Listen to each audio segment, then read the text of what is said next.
নাহমাদুহু ওয়া নুসাল্লি আলা রাসূলিল কারীম আম্মা বা'দ আউযু বিল্লাহি মিনাশ শাইতানির রাজীম বিসমিল্লাহির রহমানির রহিম।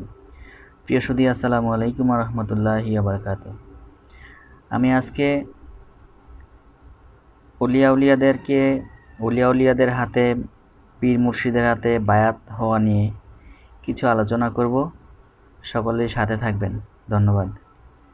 পীর মুর্শিদকে আল্লাহর ওলি বলা হয়। আরবি ভাষায় ওলি শব্দের বহুবচন হলো আউলিয়া। আল্লাহর ওলিকে আল্লাহর বন্ধু বলা হয়। আল্লাহর হুকুম অর্থাৎ সর্বপ্রকার আদেশ নিষেধ মেনে চলা এবং আল্লাহর সাথে নিগুড় প্রেম নিবিড়ভাবে স্থাপিত হলে এবং আল্লাহকে জেনে ও চিনে তার নৈকট্য পাওয়ার মাধ্যমে পূর্ণভাবে তাকে অনুভব করতে পারলে এমন অবস্থায় আল্লাহ তাকে বন্ধু বলে গ্রহণ করেন এবং এই পর্যায়ে তিনি ও আল্লাহর বন্ধু হয়ে যান। হাদিসে বলা হয়েছে, আল্লাহর ওলিদের মৃত্যু নেই, এরা দুনিয়ায় থাকা অবস্থায় মুক্তিপ্রাপ্ত। তারা শুধু এক স্থান থেকে অন্য স্থানে ঘোরাফেরা করে থাকেন। তারা এই পৃথিবীতে থাকা অবস্থায় বেহেশতের সুসংবাদ পেয়ে থাকেন। এরকম ওলিদেরকে পীর, মুর্শিদ, শাহ, খাজা, সুফি, ফকির, গাউস, কুতুব, দরবেশ প্রভৃতি উপাধিতে বিধৃত হয়। ওলিগণ হচ্ছেন বেলায়েতপ্রাপ্ত। সকল নবী, নবুয়ত ও বেলায়েত এ দুটির অধিকারী, আর ওলিগণ শুধু বেলায়েতের অধিকারী। এই বেলায়েত চলছে এবং চলবে। আরেকটি কথা বলা ভালো যে, ওলিদের মাধ্যমে যে কেরামত তথা অলৌকিক কার্যাবলী প্রকাশ পায় তা তাদের নিজের ব্যক্তিগত নয়, স্বয়ং আল্লাহ পাকই ওলিদের মধ্যে দিয়ে এই কেরামত প্রকাশ করে থাকেন। আর নবীদের মাধ্যমে যে অলৌকিক কার্যাবলী প্রকাশ পায় তাকে মুজিজা বলা হয়। ওলি এবং সাধারণ মানুষের মধ্যে পার্থক্য হচ্ছে যে ওলিগণ আল্লাহর গুণে গুণান্বিত হয়েছেন আর সাধারণ মানুষ তা হতে পারে না। রাসূল পাক সাল্লাল্লাহু আলাইহি ওয়াসাল্লাম বলেন, তাখাল্লাকু বি আখলাকিল্লাহ, অর্থাৎ আল্লাহর গুণে গুণান্বিত হও। এ প্রসঙ্গে আল্লাহ এভাবে বলেন, সিবগাতাল্লাহু আমান আহসানু মিনাল্লাহি সিবগাতু।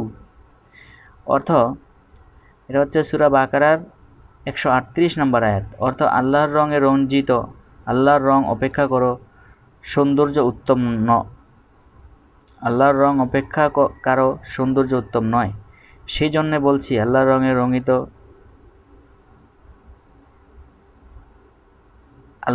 রঞ্জিত অলিগণ নিজের আমি সত্তাকে আল্লাহর সত্তায় বা জাতে বিলীন করে দিয়েছেন এবং খোদাই জাতে মিশে গিয়ে আল্লাহময় হয়ে গেছেন এবং তখনই অলিগণের কথা আল্লাহর কথা হয়ে যায়। এই সমস্ত কর্ম স্বয়ং আল্লাহর কর্ম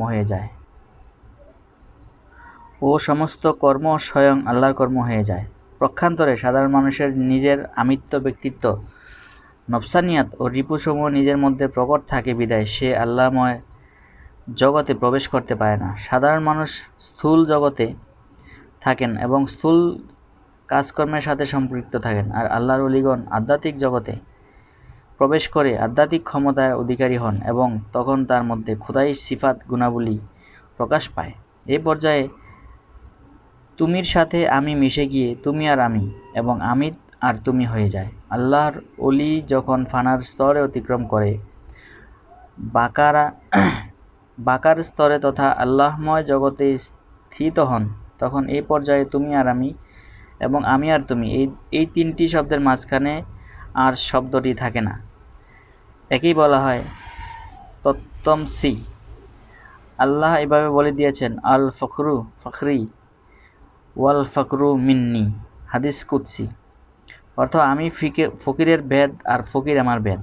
যিনি আল্লাহর ফকির হয়েছেন তিনি এভাবে বলেন, তিনি ফকিরের মধ্যে আর ফকির তার জাতের মধ্যে। এখানে আরেকটি কথা উল্লেখ করছি, তা হলো মান রায়ানি ফাকাদ রাইল হক আল হাদিস। অর্থ, যে আমাকে দেখলো সে সত্য হককেই দেখল। হজরত মনসুর হাল্লাজ রহমতুল্লাহ বলেছেন, আনাল হক, অর্থাৎ আমিই সত্য। এই প্রসঙ্গে হজরত মাওলানা রুমি রহমতুল্লাহ আলাইহি বলেন, মর্দানে খোদাগর খোদা না বাসদ ওয়া লেকেন আজ খোদা জুদা না বাসদ। অর্থ, মানুষ খোদা নয়, কিন্তু মানুষ খোদা থেকে পৃথকও নয়। হজরত মাওলানা রুমি রহমতুল্লাহ আরও বলেন, আগর গর্দি তু দর তাওহীদে ফানি বাহকে ইয়ারে বাক্কি জিন্দেগানি। উলিয়াগানের জীবনী এবং উলিয়াগণের মর্যাদা নিয়ে পবিত্র কোরআন শরীফ এবং হাদিস শরীফে অসংখ্য দলিল আছে। আপনারা উলিয়াগণের এবং হক খাঁটি মানুষের সঙ্গ নিবেন। ধন্যবাদ সবাইকে।